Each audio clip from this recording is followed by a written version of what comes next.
Two so far in the elections of 2012 with Iowa and New Hampshire last night. Now headed to South Carolina, trying to make it 3-4-3. It will be a tougher race there. This as his campaign announced today that they raised $24 million last quarter, and they're pushing forward. Let's bring in our panel. Bill Kristol, editor of the Weekly Standard. Charles Lane, editorial writer for the Washington Post and syndicated columnist Charles Krauthammer. Charles, we didn't hear from you last night. Your reaction to New Hampshire? Well, there were two stories. The Romney story was a big story. The Paul story is a bigger one. Romney won a smashing success. 40% of the vote in a six-man race is remarkable. He beat his number two by 16 points. His opponents are scattered. Gingrich and Santorum were diminished by the outcome. Perry got barely 1% of the vote. And Huntsman, he lived in New Hampshire. He ended up with less than half the vote that Romney got. Where does he go? But the big story, I think, is Ron Paul. He got 21% in Iowa, 23% in New Hampshire. He's got between a quarter and a fifth of the vote. He's got a stable and energetic constituency. He's not out for the presidency. He's 76. He himself has said he doesn't see himself in the Oval Office. He's a leader of a movement, or as he said last night, the cause. And he is now the champion of a cause that is on the upswing. He's going to stay in the race. He's not going to drop out.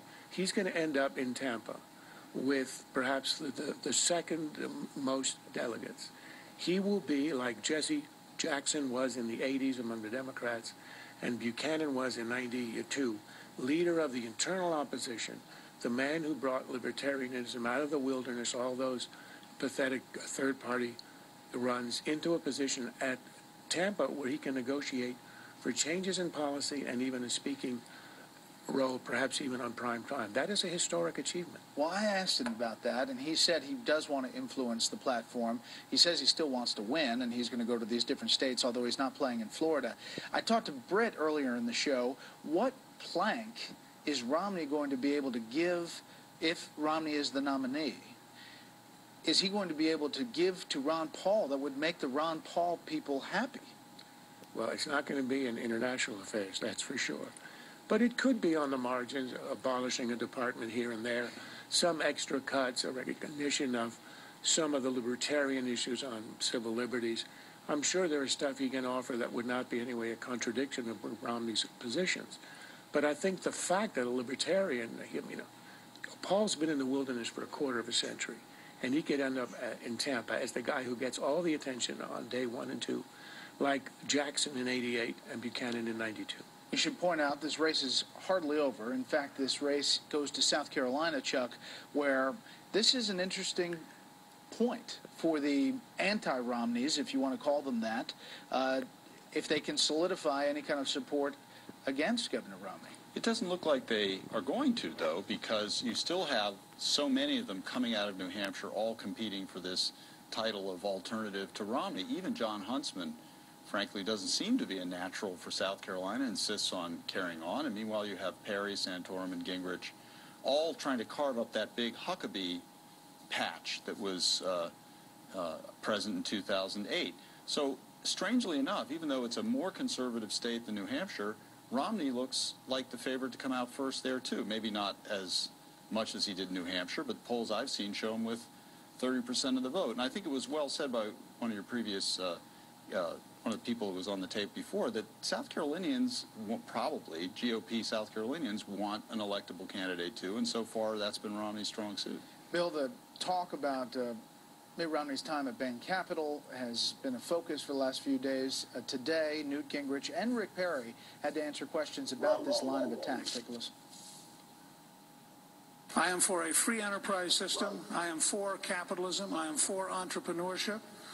But I'm also for the American people's right to understand what are the games that are being played. I'm prepared to have people be irritated on the right and on the left. I'm as much of a capitalist and have a record to prove it. He's going to have to defend this. Why you wanted to take $20 million out of that company and basically release all of these people to be unemployed.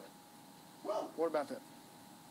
I think Mitt Romney is going to have to explain what he did at Bain Capital. A lot of his campaign is based on his experience as a CEO. The company of which he was the CEO was Bain Capital, primarily.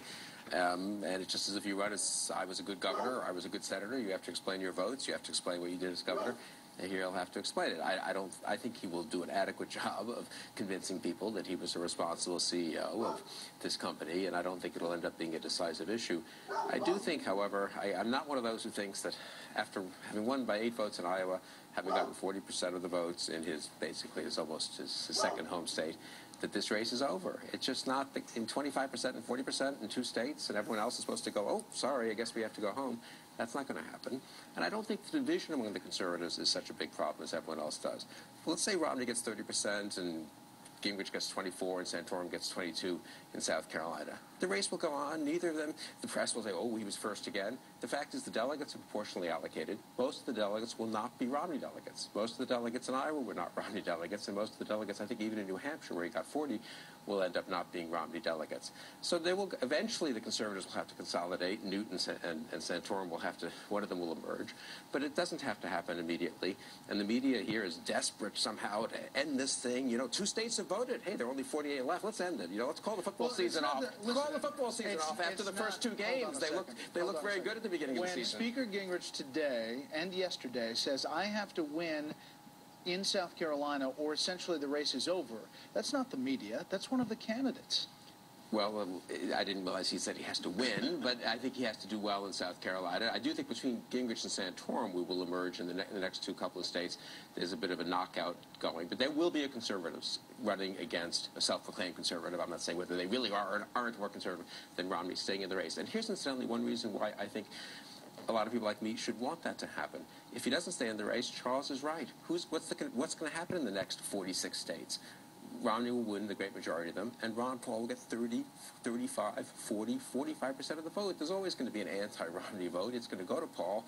It's going to make Paul a much more formidable figure in the Republican Party. So if you think a Gingrich-Romney or a Santorum-Romney race is a little discomforting, don't pressure one of those guys to get out, because you're going to end up with Ron Paul as a more major figure. The social conservatives voting for Santorum are going to go for Paul. Who's pressuring here? There's a difference between advocacy and analysis. You want a certain outcome, and you're implying that any other analysis is a way to pressure people into quitting the race. I'm not pressuring anybody into quitting the race. If I look at it objectively, I think that only 2 people have played in the different states. Iowa, socially conservative, and New Hampshire, a moderate state. Romney and Paul.